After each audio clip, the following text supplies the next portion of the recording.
और इजराइल के पास स्पाइस 2000 बम है, जैडम, जो दुश्मन को ढूंढकर खत्म कर देता है। दूसरी ओर हमास के पास जुगाड़ के मोर्टार है, जंग लगी राइफलें हैं और लोहे के पाइपों से बने देसी रॉकेट्स हैं। हथियारों के मामले में इजराइल और हमास की कोई तुलना नहीं की जा सकती, लेकिन हिजबुल्लाह और हूती इस जंग में कूद गए हैं। बीते 24 घंटे से हिजबुल्लाह के बुरकान रॉकेट भी चर्चा में है। क्या है बुरकान रॉकेट?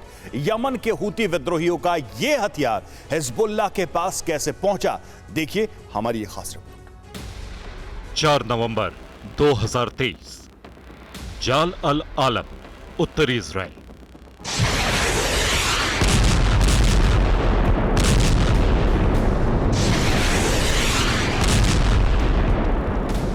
गाजा पर इजराइल के हमले के बीच ही लेबनान बॉर्डर पर हिजबुल्लाह ने एक नया फ्रंट 2 हफ्ते पहले ही खोल दिया था।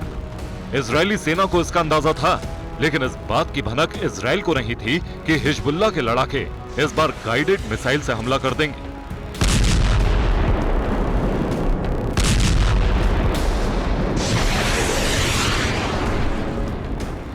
हिजबुल्लाह ने खुद ये वीडियो जारी किया और दावा किया कि उसने इजराइल के जाल अल आलम पोस्ट को तबाह कर दिया है। दक्षिण लेबनान की सीमा पर जाल अल आलम में इजरायली सेना की चौकी, जहां उसका आयरन डोम डिफेंस और सर्विलांस सिस्टम तैनात है। हिजबुल्लाह का दावा है कि उसके मिसाइल हमले में इजराइल का रडार और एयर डिफेंस सिस्टम तबाह हो गया।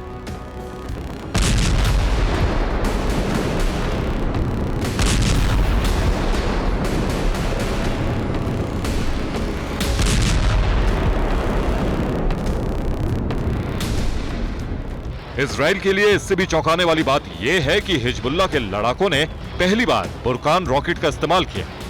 बुरकान रॉकेट का एक छोटा वर्जन था, जिसकी रेंज 10 किलोमीटर बताई जा रही है। इस रॉकेट के जरिए 100 से 500 किलो का वॉरहेड इस्तेमाल किया जा सकता है।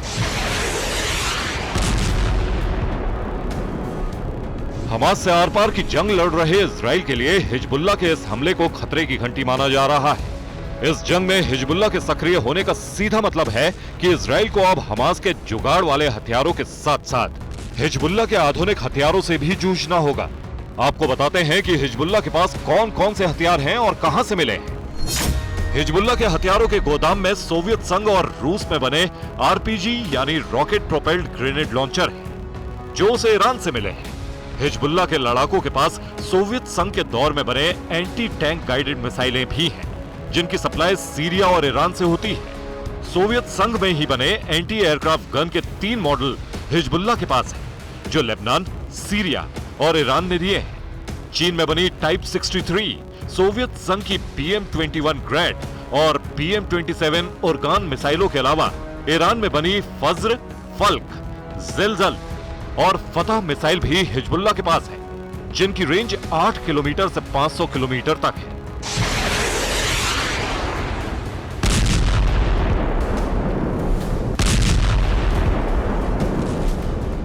लेकिन इन मिसाइलों के बजाय हिजबुल्लाह ने इजराइल पर हमले के लिए बुरकान रॉकेट का इस्तेमाल किया। अब तक यही मालूम था कि बुरकान रॉकेट और मिसाइलें सिर्फ यमन में हूती विद्रोहियों के पास हैं।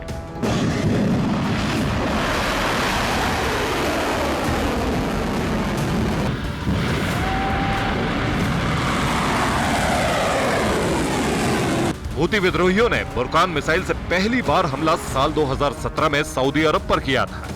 तभी दुनिया को मालूम हुआ कि बुरकान नाम की मिसाइल भी है, जिसकी रेंज 1000 किलोमीटर है। हूती विद्रोहियों का दावा है कि ये मिसाइल उन्होंने खुद बनाई है।